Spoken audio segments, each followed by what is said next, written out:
So this video is to follow up a video that I have linked in the description, talking about what I did to protect the back of my aluminum armor, which in turn is going to protect the flak jacket from the sharp edges of the aluminum that's underneath. So you can see I have this green felt on the inside that's going to help keep the aluminum from cutting through this as I walk around conventions and things like that.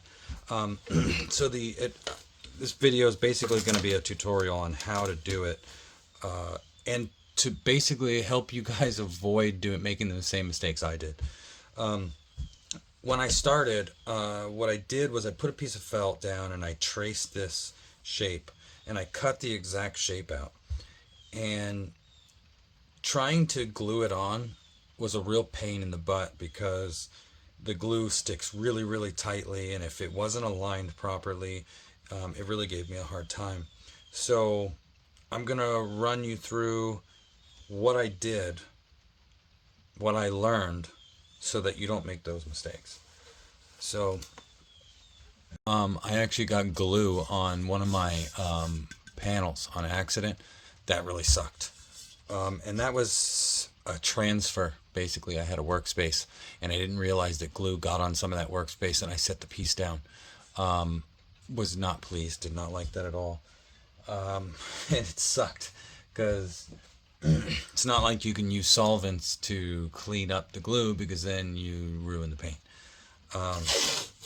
So, first off, if you're going to use a spray adhesive, then you're definitely going to want to at least mask the edges of your armor piece that you're going to be using, because of overspray. So I do a very quick and easy masking job here, and it's just enough to just do this little curve around it. It's just enough to keep the overspray from getting past and over it in any way. Doesn't take, like I said, it doesn't take much, but just a little bit if you're controlled with it, and you know how to use spray glue or sprays, period. So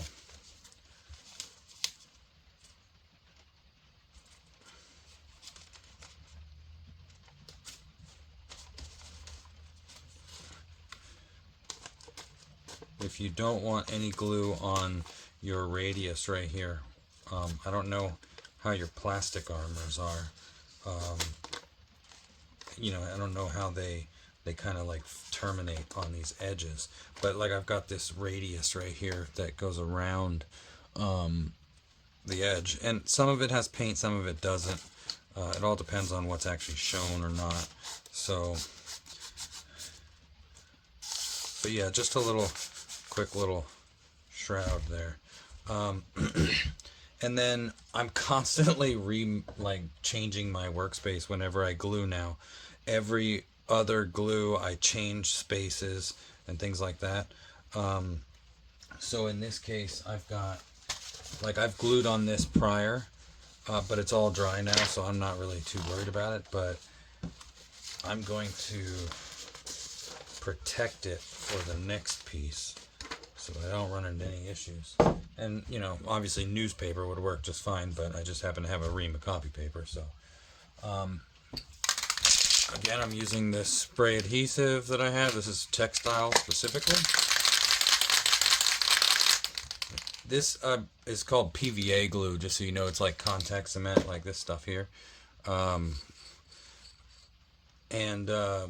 Basically, you're supposed to be taking the glue. You glue one side of the part you're going to have something attached to, and then you glue the side you're going to attach to it, and then you put those two together, and that's what creates that bond. There's so many different versions of it, but PVA, which is basically like wood glue, is what's used for most of that. So I'm just putting a light coat on the inside. That's all I got to do there. I'm going to set that aside and let that dry. So I've got overspray on these pieces here, so I'm getting rid of those. And I'll let those dry and reuse them later. So I don't have any glue on here right now. And I'm going to move on to the piece that I'm actually going to be laying inside of that kidney piece. I'm sorry if my head keeps getting in the way. So if you don't want any kind of bumps or ridges behind your felt, make sure there isn't anything stuck in it. Like I've got little wood shavings here that are stuck in the way.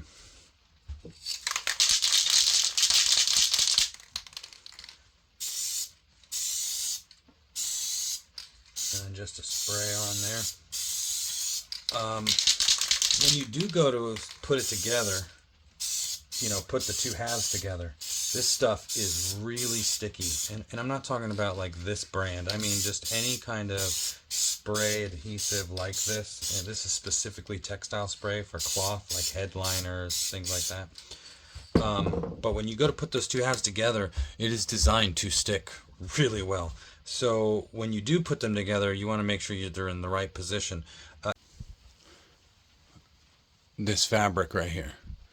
So any overspray from me spraying this was, used. It was sprayed on something I could throw away, because when you go back to work on your piece, you're going to lay it down in glue, and you're going to be very, very upset. It sucked. I had to do a lot of scrubbing to try to get the adhesive off, so don't make that mistake. The other thing that I had mentioned was, oh great, I glued my hands to it. The other thing I had mentioned was to make a piece oversized. Do not try to make a piece that is a perfect fit, because this type of glue, whenever you get these PVA spray adhesives, they tend to be very sticky when you use them. So once you go to put your part down, it is going to stick quickly, very easily.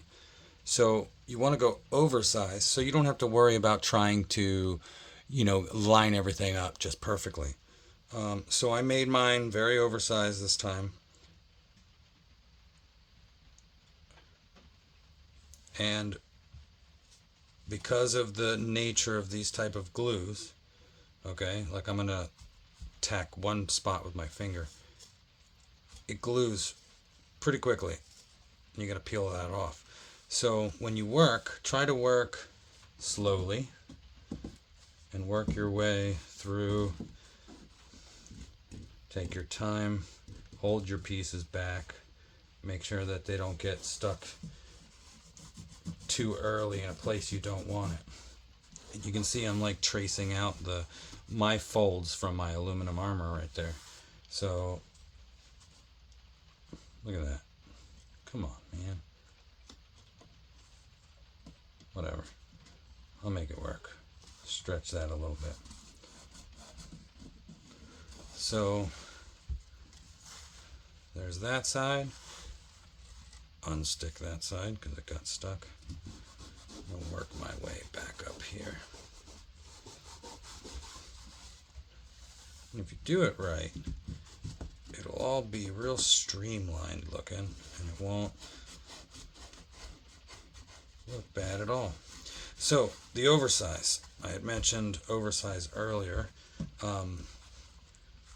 I had in the video that didn't actually happen, I talked about how I trimmed it to be really nice and clean, and so I'm going to show you how I did that with my knife here. So most of the time the backside here doesn't have any kind of paint or anything, so you really don't have to worry about like marring it up or whatever.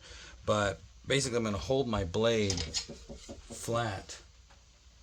I'm going to hold my blade flat and just cut this way along the edge, which will basically cut the fabric in more, but I won't damage any of my paint on the sides. So we'll see here. But first off, I gotta get started. So I'm gonna get started on the edge here and just hold my blade at this angle. There we go. And then just follow the contour just like that. Whoops.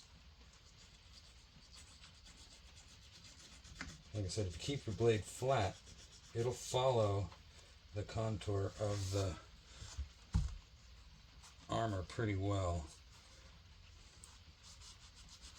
This felt doesn't want to cut very easily.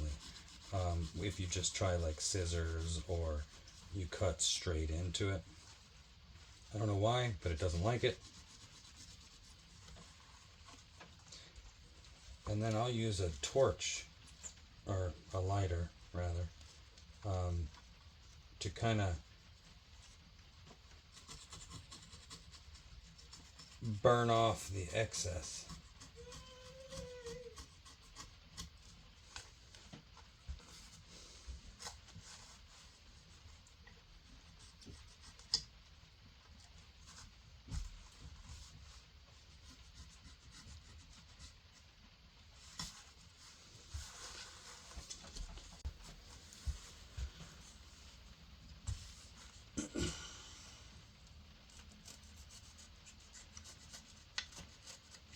Here, that's a better way to look at it right here, is to come in at this angle so you can actually see the edge of what you're doing here.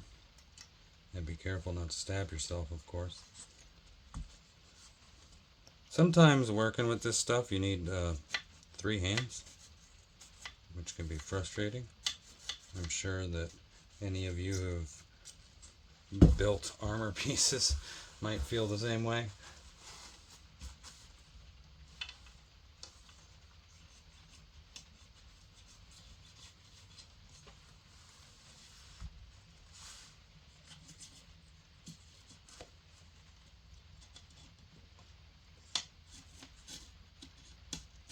But I feel that doing this little extra step is definitely worth it on this aluminum armor, because the end result looks really, really nice, and it's more protected. All of your stuff is more protected. Be careful with these pieces you cut off. If they get caught on your paint, then you get like a little transference of adhesive, unless you let it sit for a little while longer. And some of the adhesive transfer that happens, like if you accidentally have a piece that rubs off onto your paint, doesn't actually look bad. It kind of looks like it fits. And then there's some areas where it doesn't, you know. So just be mindful. But there we go.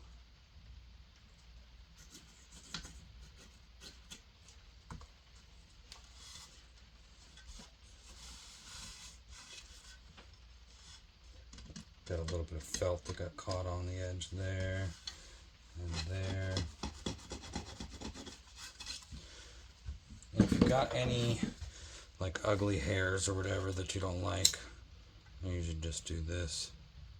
A quick little lighter burn. Wipe it out. But that turned out pretty dang good. Now in this case, this is where because this is aluminum, I have a bolt that pokes out right here, and this is for the other section of the Bobathon. So I'm going to go ahead and just use my knife and cut through that to allow that to protrude. And it doesn't need to be pretty because no one's going to see it. go. So now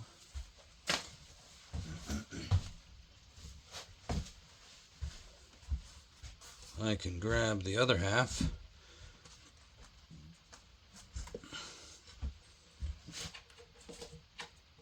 and in this case I have a fender washer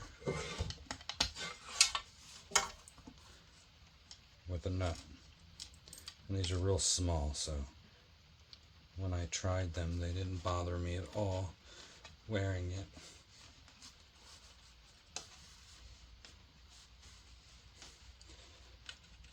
And it guarantees that I won't lose anything and it all stays together. And I'll tighten that up later. So, there is the entire system. And with the felt that I put in the cod piece, now when they overlap, I don't have to worry about my paint. I mean, it's going to rub over time. It's going to happen. But metal on metal, metal on paint rubbing is going to destroy it a lot faster than felt on paint. So at least in between events, I can, touch up certain areas. And of course, some of this area doesn't get seen, but any kind of hinging, you will. So I'm going to go ahead and pop these together. Originally, I had this slot here because I thought that I was going to need it to be adjustable, but it turned out that my adjustment wasn't enough anyways. So there we go. It sounds nice listening to the felt hitting instead of grinding and scraping. That's another thing. So my little blocks, which I machined all of my aluminum parts, but what I did was I put a plastic or rubber, Teflon, nylon washer there, super glued it on in place, because I knew that these sharp corners, as I'm, twisting it on, was just going to ruin the paint. And then I'd see this little silver circle, from me taking it on and off. So I just super glued that on to help protect.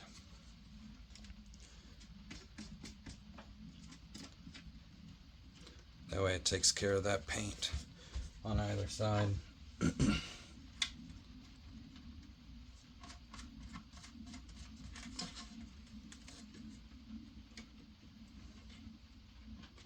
So there we go. With the felt on the inside.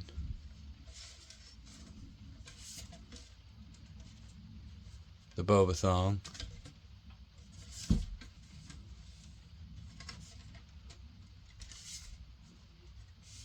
It's coming together, guys. It's coming together real nice. All right, well, thanks. Anything that I missed on the tutorial, I'll put in the description.